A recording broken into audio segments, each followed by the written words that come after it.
lá. Em primeiro lugar, eu sempre fico um pouco receoso quando a gente fala assim, porque a gente tem muitas realidades e o Brasil é muito assimétrico. Tem as famílias com muita escassez, Totalmente. mas na média, a gente é um país eu tô mundo falando mais da minha próspero. realidade, Sim, né? mas que a realidade de muitos brasileiros, todos na média, estão um pouco mais próximos de coisas materiais, na média, né?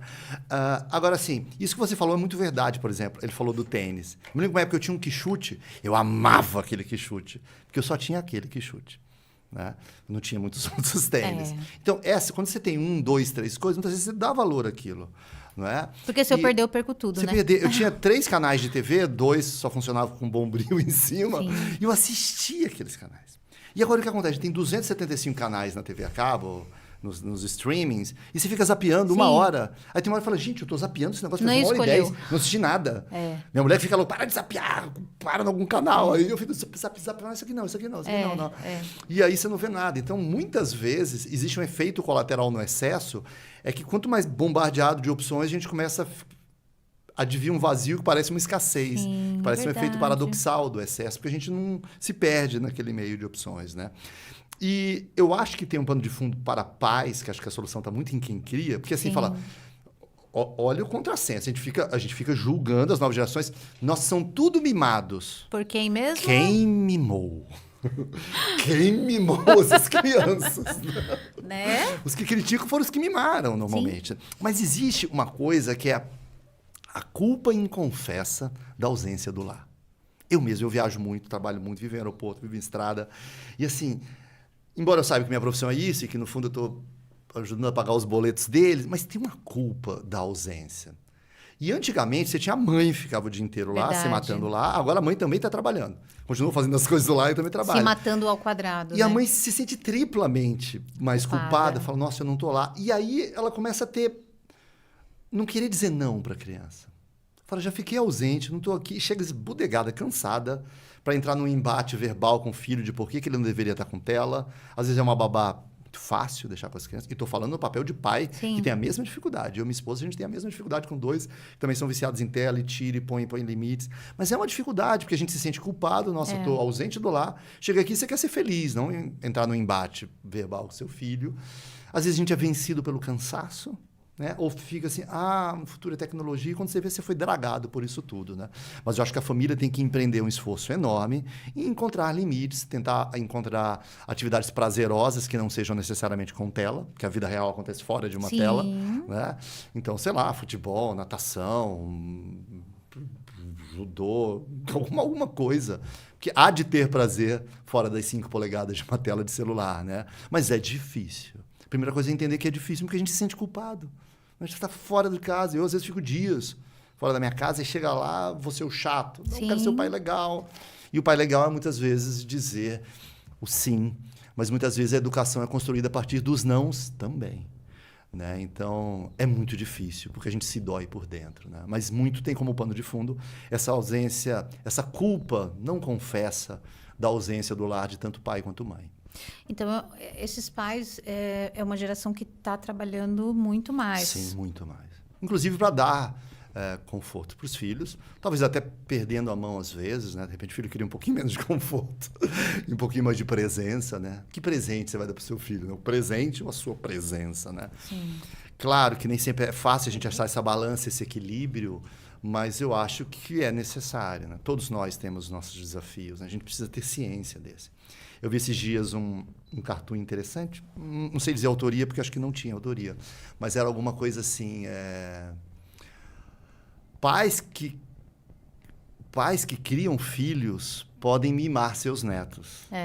Pais que mimam seus filhos são obrigados a criar os seus netos. É isso mesmo. Então, assim, a gente precisa fazer o que precisa ser feito, mesmo que a princípio doa na gente, né? Sim, e essa coisa do não é muito importante, né? Muito importante a gente dizer não, porque a criança... A vida dirá não pra gente, namoradas dirão não pra gente, patrões dirão não pra nossa promoção. A gente vai levar não, assim, né? Ninguém vai ter essa proteção.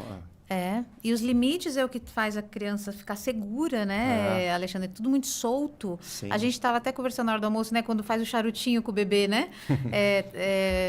O nosso diretor aqui tem 2 bebezinhos, né? E aí eles às vezes estão nervosos e tal, ele vai e faz o charutinho, coisa que a gente fazia antigamente, né? Com coeiro.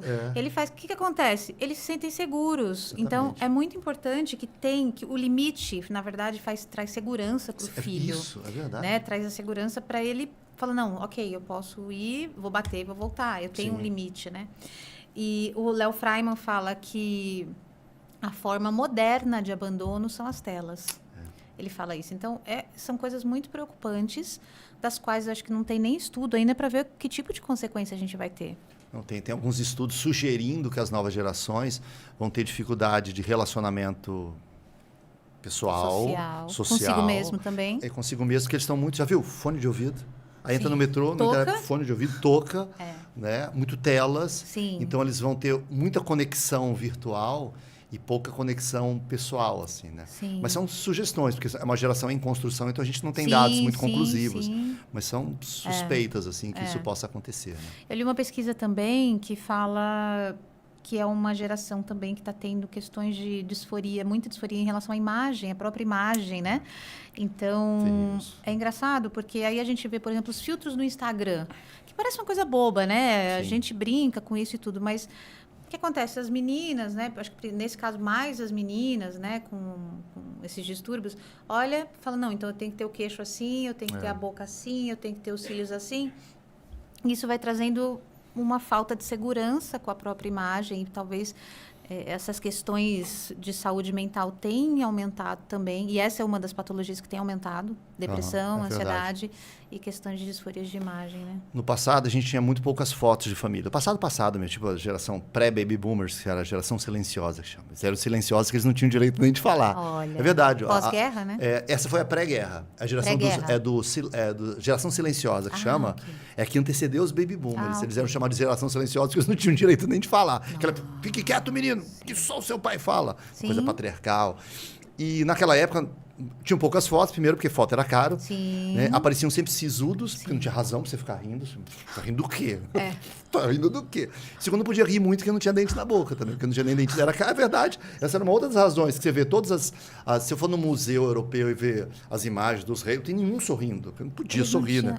Não tinha odontologia. Os reis não tinham dentes. Os reis não tinham. Isso é uma coisa muito doida, né? Porque a qualidade de vida média de um rei da Idade Média era pior de alguém classe média baixa no Brasil hoje. Assim. Então, a qualidade de vida de um rei, por mais que tivesse ter a parede cercada, pintada de ouro, era uma qualidade... Morriam cedo, né? Ou por guerra, ou por peste, ou por doenças hoje tratamente curáveis, ou guilhotinado em praça pública.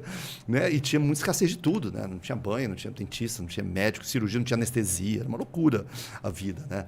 Então, era uma outra realidade, assim, né? Agora, a rede social desvirtuou isso de um nível, assim, que virou quase que a ditadura da felicidade. Sim, é isso mesmo. Você é obrigado a ser feliz, aí todo mundo só posta que comeu camarão, comeu não sei o quê, que é fitness, e que é lindo, que não tem rugas. Isso é uma vida irreal, é uma escravidão esse negócio, porque é impossível. A gente não come camarão todo dia, não é feliz todo dia, não é perfeito, aparecerão rugas. Você vê hoje, a gente tem uma explosão de adolescentes, ou gente de 22 anos fazendo procedimentos estéticos. Falei, gente, não precisaria de maneira alguma, ou seja... Mas isso é ilusão das redes sociais. As redes sociais propagam uma ideia absurda, ilusória, de que é possível todo mundo ser feliz, lindo, rico, maravilhoso o tempo todo, mas isso não bate com a realidade. Aí chega no escritório... E quer transpor, quer fazer que... Como é que vai ser... Aí que tá. Aí no escritório, por mais que seu emprego seja incrível, você vai ter 80% de coisa chata para fazer, gente. Sim. Essa é a real. Eu vou criar a campanha de marketing. Você vai ter que fazer pesquisa, você vai ter que fazer... Vai ter que tabular a pesquisa, você vai ter que, sei lá, né? Perfeito. Um monte de coisa chata para fazer. E tem essa ilusão do, vou encontrar o trabalho que eu amo, eu nunca... É assim. Isso aí é uma loucura. E você nunca vai ter que trabalhar? Vai ter que trabalhar, minha gente. Ainda que você tenha o privilégio, e cada vez mais pessoas têm, e acho que terão, mas ainda que você tenha hoje o privilégio de trabalhar naquilo que você ama, você terá que fazer, e muito, aquilo que você não gosta. Ainda que você trabalhe com o que você ama, você terá que fazer aquilo que você não gosta. Você é jogador de futebol, que eu amo jogar futebol. Sabe quando você vai jogar futebol? 10%. O resto você vai fazer abdominal, vai correr em volta do campo, vai ouvir preleção, aí depois vai mergulhar numa piscina de gelo para distensionar os músculos. né? Enfim, vai dar entrevista, entendeu? Ainda que você faça aquilo que você ama, entendeu? Gosto de dar palestra, mas uma parte do tempo é fazendo slide de PowerPoint, entrando no aeroporto, fazendo reunião com o cliente, discutindo, enfim, né? Ou seja, então existe uma ilusão de que a gente pode disneylandizar a vida pessoal ou corporativa. Sim. Não é assim.